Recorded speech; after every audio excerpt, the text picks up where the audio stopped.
here at St Mary's, where Southampton will take on Cardiff City tomorrow in the Championship, where they look to bag another 3 points. The Saints are currently on a 10-game unbeaten run under manager Russell Martin from their 1-0 win against Bristol City on Wednesday evening. The South Coast side currently sit in 4th place with 34 points and will look to overtake Leeds United, who sit a place above them in 3rd. Their opponents, Cardiff City, currently sit in 9th place under manager Errol Ballou, who was appointed in the summer, and the side will be looking to hunt down a playoff place this campaign.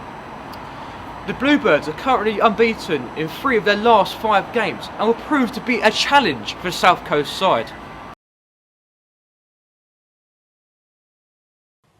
Well, to our football correspondent now, Freddie Kilbey, and we cross to him at Molineux, where the Wolves-Spurs game is just finished. Freddie, what's happened in the game? Yeah, thank you, John. I'm here at the Molineux Stadium after Tottenham crumbled to a late 2-1 defeat against Wolves in Wolverhampton.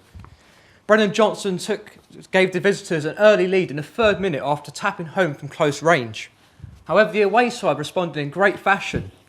They created a lot of chances, put a lot of pressure and pinned down the away side.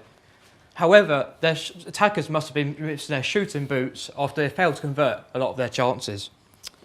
Pablo Sarabia, midfielder, gave the home side an equaliser in the 91st minute after scoring a beautiful volley, and fellow midfielder Mario Lemina snatched all 3 points for the home side in the 97th minute in late fashion. The result has seen the away side slip to 4th in the table. So a bit of a disappointing loss for Spurs, Freddie, and is it a missed opportunity as well? Certainly, they lost to rivals Chelsea 4-1 earlier in the week in disappointing fashion. There's a chance for them to bounce back and show their resilience as a squad under new manager Ange Postecoglou. However, they failed to capitalise on that chance, and but to be fair, it's important to notice they're missing lots of key players due to injury suspension. James Maddison and Van der Ven picked up injuries in the Chelsea game, and Christian Rera and Destiny Udogie picked up suspensions after getting red cards in that earlier match.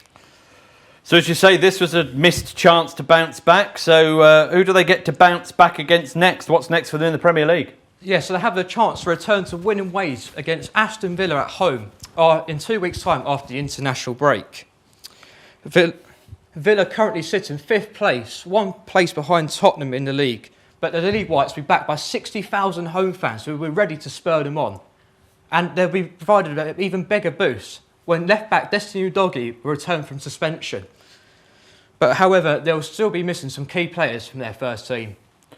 Yeah, sounds like a crucial crunch match next time round. Freddie Kilbey from Molineux, thank you. Hello and welcome back to Silent Sports News with me, Freddie Kilbey. Time now for our regular live talk feature, and today I'm joined by Ryan McDonough. Hi Ryan, how are you? I'm good, Freddie. How are you doing? I'm good, thank you. Thank you for joining me today. Thank you for having me. You been alright? I'll be good, mate. Good, mate. Brilliant. So I've heard you've been involved with kickboxing a lot in your life. How did you get into that?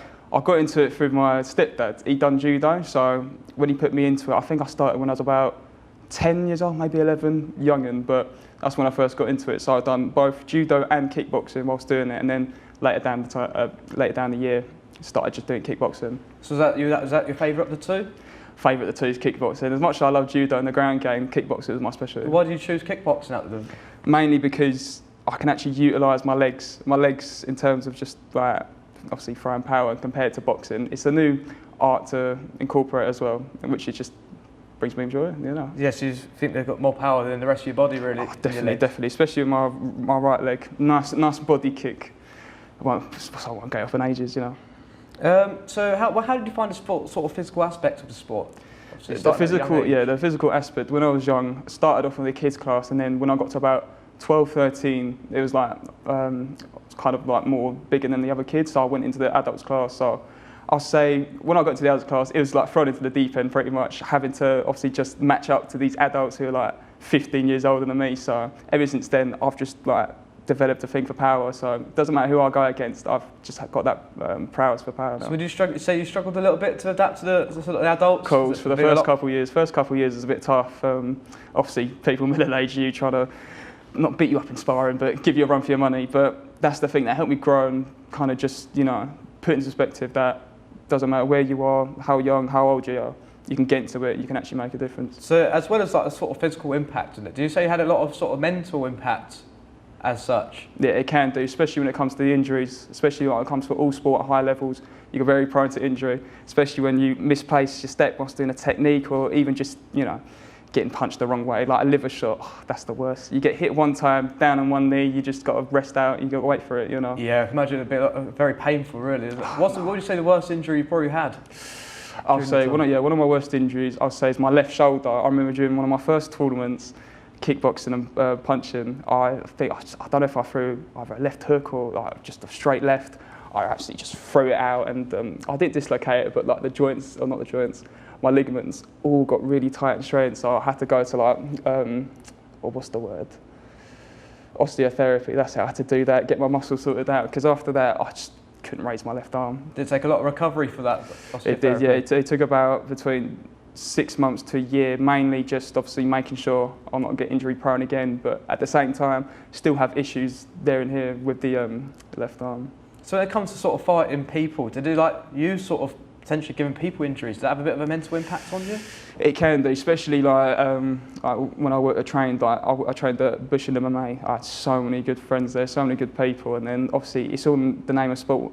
Both people get into it, and then sometimes one of you lands the harder punch, and you can kind of like tone it down a bit by returning the favour, but at the same time that pushes some people up. So sometimes you can catch people off. I've caught people so many times, especially a left hook. I remember one time I had this bigger guy, like probably like I say about 200 pounds, something like that, and it was like 6'5", and he's giving me a run for my money pretty much, just because like bigger frame, bigger shots anyway, like natural power. So I caught him with a left hook. He was dazed, man. He was absolutely dazed, and all I could do was just sit there, profusely apologise, and just hope he was all right, because at the end of the day, there's nothing you can really do except just obviously, you know, make sure they're all right. So thank you very much for the interview. Thank you very much. Time for a short break now, but I'll be back with a look ahead to the midweek football fixtures in a couple of minutes.